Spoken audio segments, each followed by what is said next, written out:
ini. Jadi ada kelompok-kelompok lain, tuh. Waduh.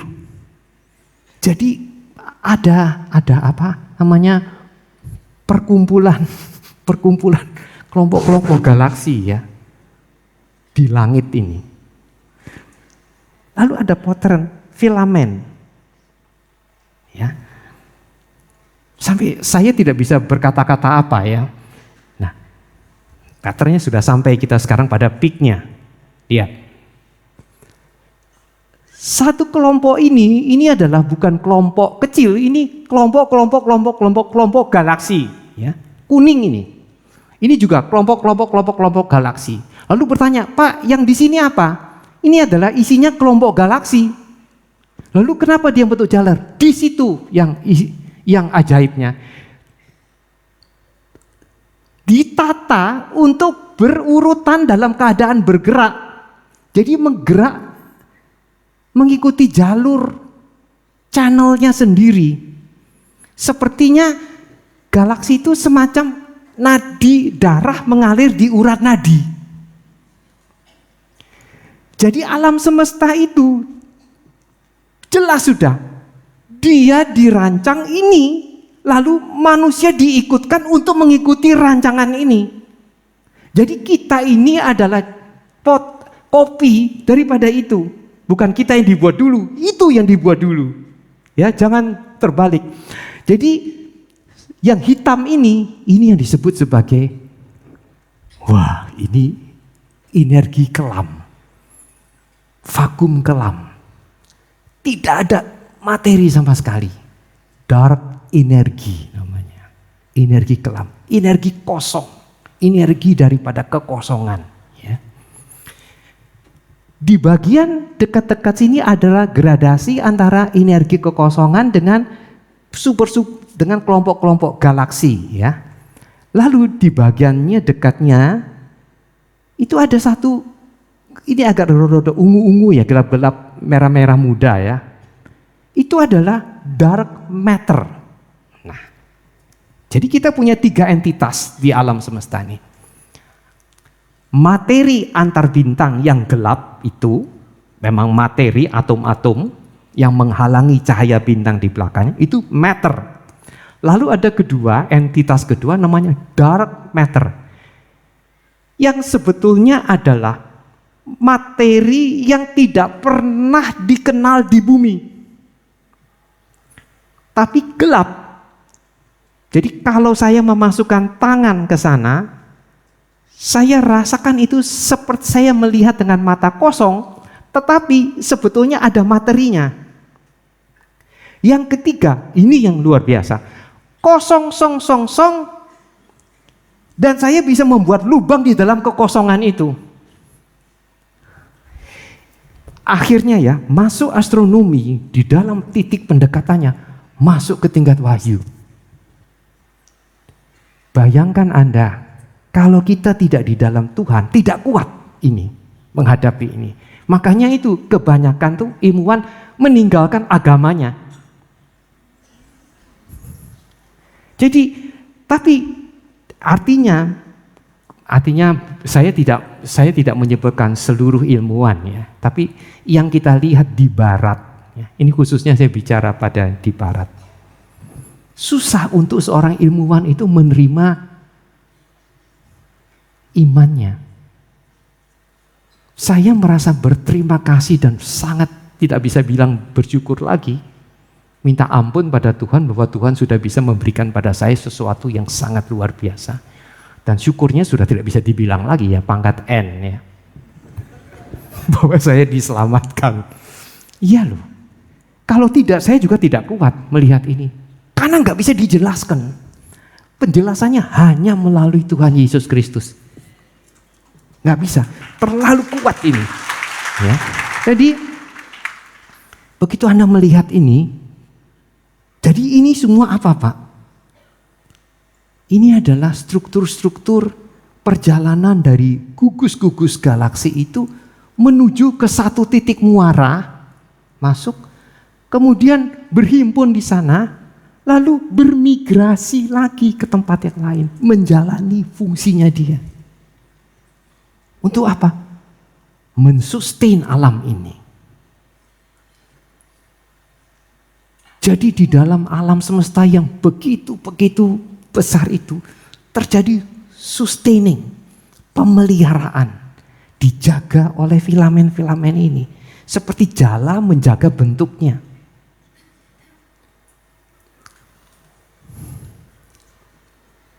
Gambar lebih jelas lagi seperti ini. Lihat bentuknya, Bapak Ibu. Sudah kita tidak bisa bilang lagi jarak ya, sudah miliaran saja, sudah tidak usah dipikir ya. Ini angka semacam angka berapa? 8 ya. Bentuknya lihat ini. Ya. Nah, sekarang saya tanya.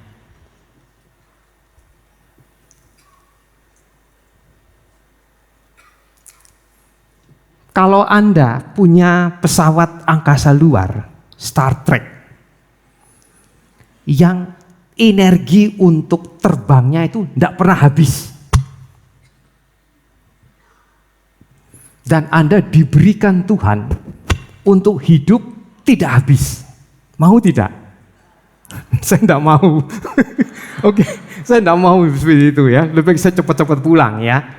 Ya, daripada saya mengembara kemana-mana.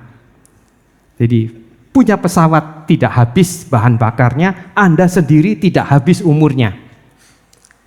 Jadi Anda itu hidup ever living ya, terus ya, everlasting. Misalkan itu bisa ya. Lalu Anda bertanya, saya datang dari mana? Dan saya kepingin pulang mencari rumah saya. Anda bisa temukan rumah Anda di mana? Pada waktu Anda bergerak dengan kecepatan cahaya, umur Anda itu 0. Pertambahan umurmu. Anda ever young. Jelas sudah ini ya. Nanti saja diterimanya belakang, tapi terima saja dulu. Anda selalu muda. Bergerak dengan kecepatan cahaya atau mendekati sedikit tadi, 99,9% mendekati cahaya. Anda everlasting. Tapi semua kalau Anda mau berangkat ke angkasa luar, ini saya beritahu, bawa keluargamu.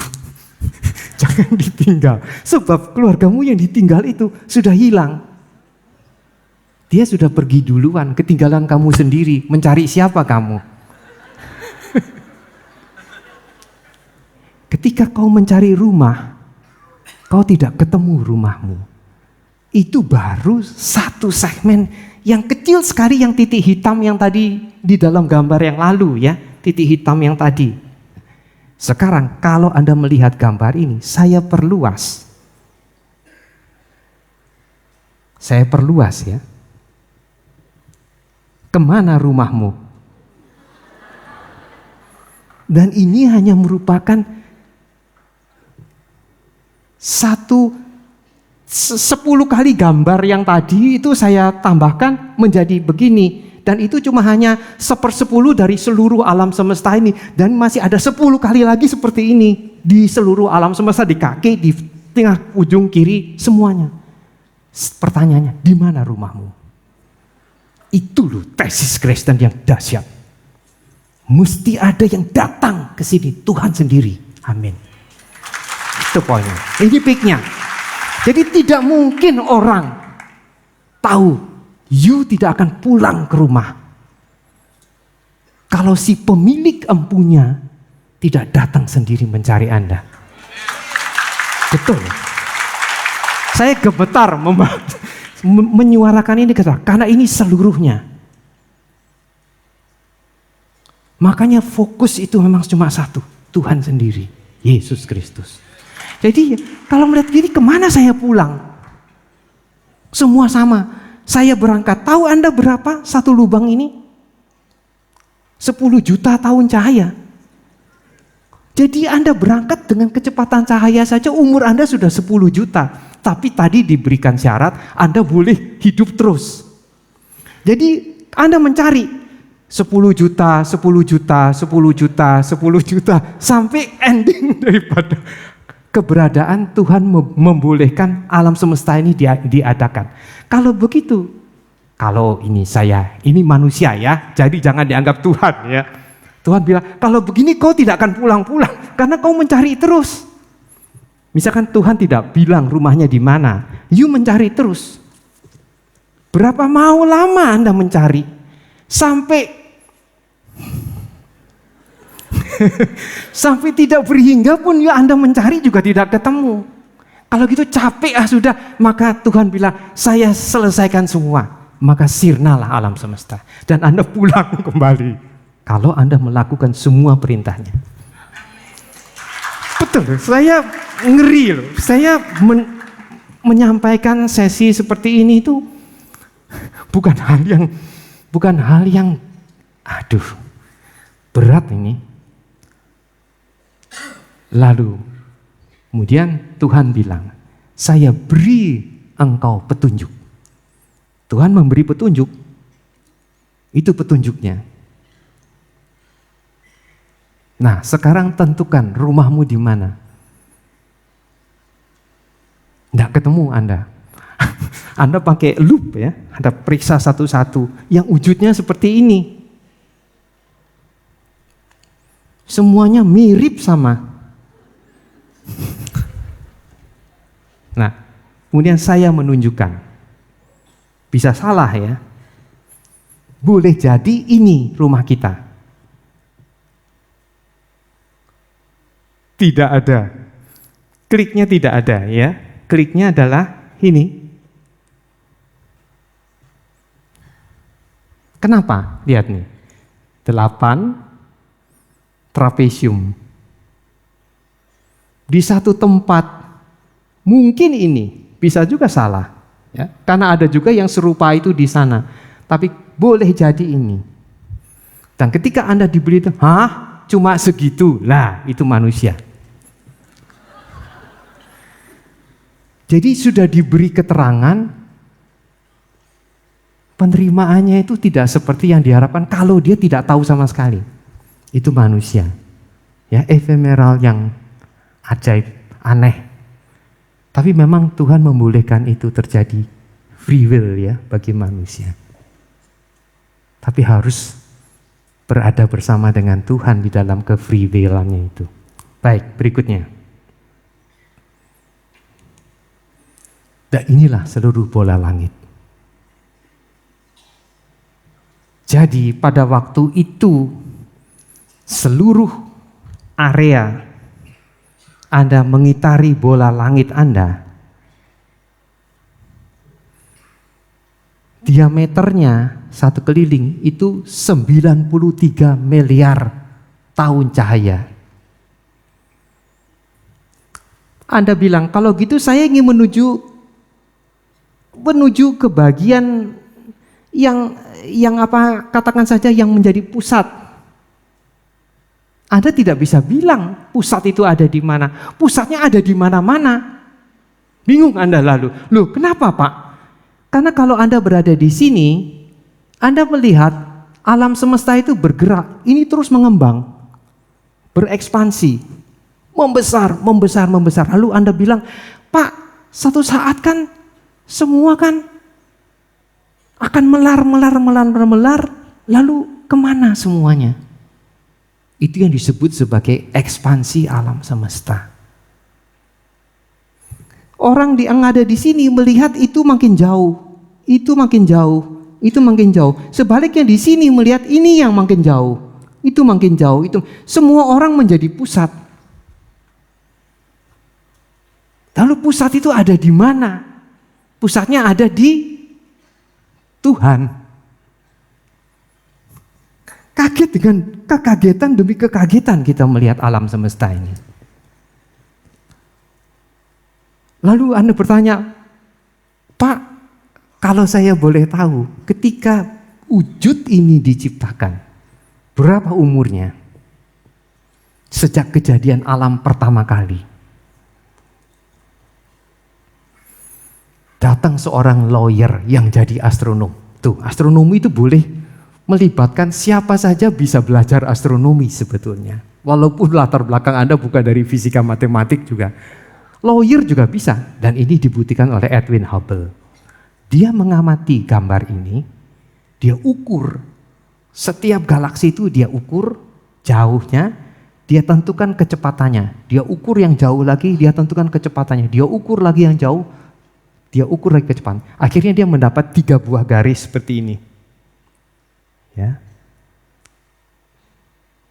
Satu bisa begini, bisa begini. Yang betul ternyata dari kurvanya itu ini. Yang betul. H0-nya ini ada kemiringannya dari kurva ini itu adalah 67. Ini kemiringan lebih tinggi 100 ya. Kemiringan lebih rendah 50 ya. Bentuknya kan hampir landai ya. Nah, Hubble lawyer itu yang jadi astronom hebat ya, 67.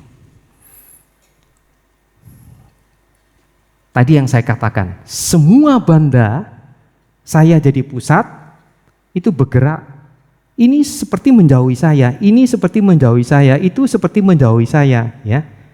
Dan pelembungan ini, kalau dia membengkak, menjadi begini, betul-betul semuanya jadi saling terpisah, lihat nih. Saling menjauhi satu sama lain. Ya. Tadinya 2 cm, sekarang jaraknya menjadi 4 cm. Ya. Tadinya 1 cm, sekarang jauhnya menjadi 2 cm, begitu balon itu mengembang. Nah, balonnya itu adalah ruang kosong tadi, dark energy. Jadi ruang kosong itu tuh, yang kosong-kosong ini tuh mengembang. Jadi berarti saya dengan Pak Budi, itu lama-lama akan terpisah. Duduk kita makin lama makin jauh. Anda membayangkan itu? Pak, bagaimana saya membayangkan itu? Kenapa saya pada jarak dekat sudah sampai waktu ya, tidak selesai lagi kedua kali. Jadi memang betul saya lihat ajaib sekali ini ya. Tinggal 15 menit lagi ya, cepat diselesaikan. Pada akhirnya lihat apa yang terjadi kemudian, makin lama mengembang, alam ruang kosong itu mengembang. Ini gambarannya. Sampai sudah.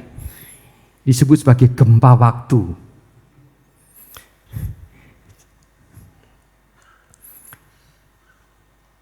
Bapak Hubble ketika dia mengamati galaksi, dia mengamati galaksi yang dekat. Diukur dekat. Dia dapatkan ini. Garis grafik linear itu. Galaksinya dekat. Ya. Dia ukur juga waktunya. Ketika teropong Hubble itu dilepas ke angkasa luar, itu memenangkan hadiah Nobel. Tahun 2011 atau 2012, saya persis lupa. Dan bapak pemenang hadiah Nobel itu datang ke Institut Teknologi Bandung. Dan dia memberikan satu sesi seperti ini. Mendengar dia berbicara, dia bilang, Pak, bagaimana Bapak bisa, apakah punya firasat tidak bahwa Bapak akan memenangkan hadiah Nobel? Tidak sama sekali. Apa yang Bapak lakukan? Saya cuma mengukur ini. Lebih jauh dari apa yang Hubble lakukan. Ternyata yang dia dapatkan, kenapa dia sampai menang hadiah Nobel itu adalah tidak linear begini ternyata. Ya, tetapi naik ke atas.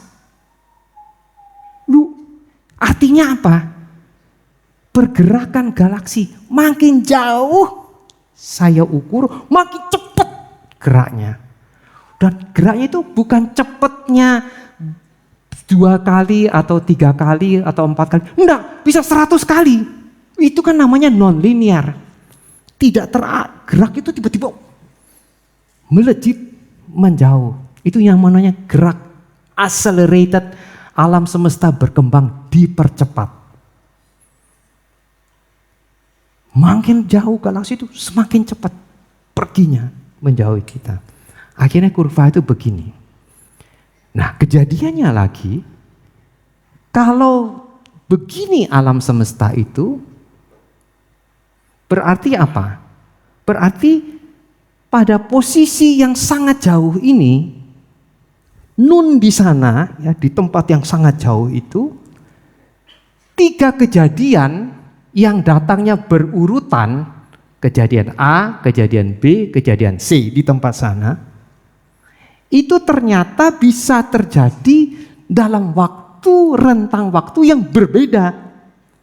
Kejadian 1 disusul oleh kejadian 2, itu rentang waktunya lebih panjang daripada kejadian 2 disusul oleh kejadian 3. Jadi makin lama di masa depan, rentang waktu untuk datangnya kejadian itu makin lama makin cepat.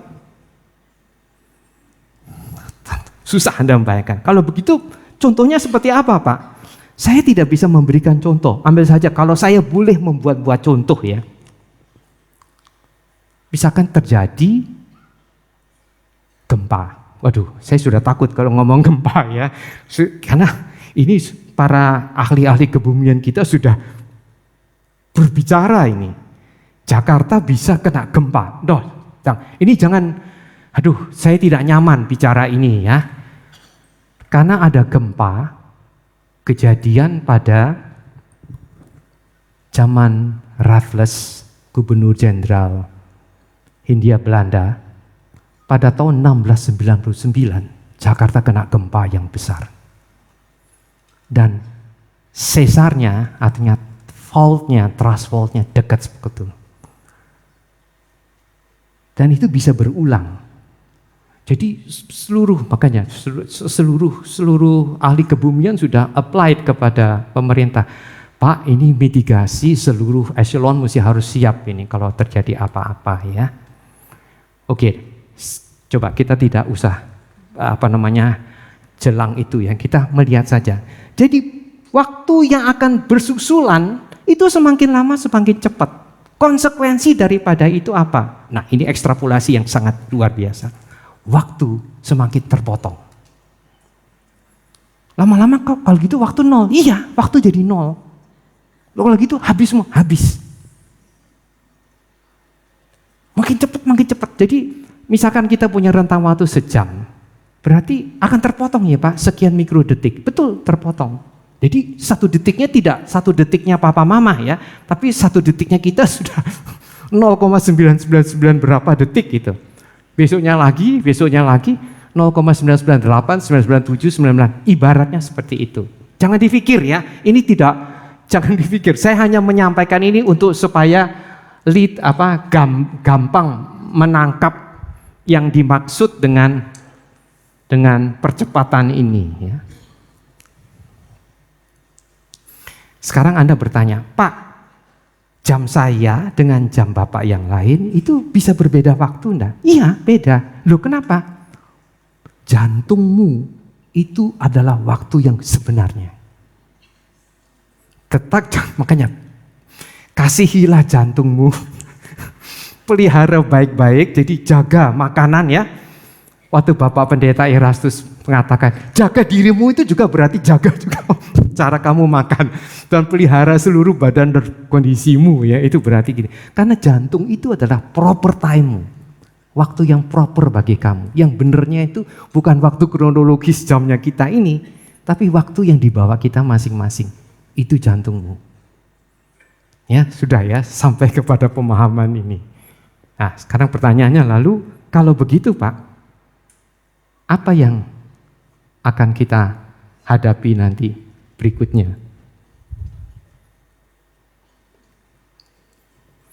Di Alkitab sudah terjadi penyingkatan usia manusia di Alkitab. Bapak Adam ya 900 tahun umurnya, terus Nabi Musa ya, kita sebut Nabi ya, Musa itu 120 tahun. Lihat, setelah itu antaranya kita melihat waktu. Kesimpulannya dari ini apa? Lihat, waktunya cepat. Yang berumur 900 tahun, sekarang di zaman Musa itu jadi 120 tahun. Kedepannya apa lagi? Kedepannya tidak akan ada lagi orang yang berumur 70 tahun. itu berarti saya juga hilang. Batas umur 60. Nah, Anda bertanya, kok aneh Pak? Ya memang aneh. Karena anak-anak sekarang itu lebih cepat dewasa daripada Anda dulu. Itu kebenarannya. Waktu dipercepat. Jadi, wah ini luar biasa.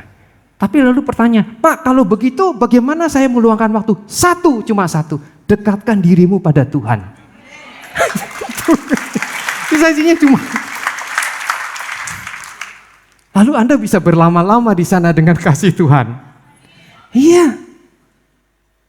Tapi begitu Anda tidak mengikuti beliau dan beliau memberikan free will itu pada Anda, maka cepatlah Anda.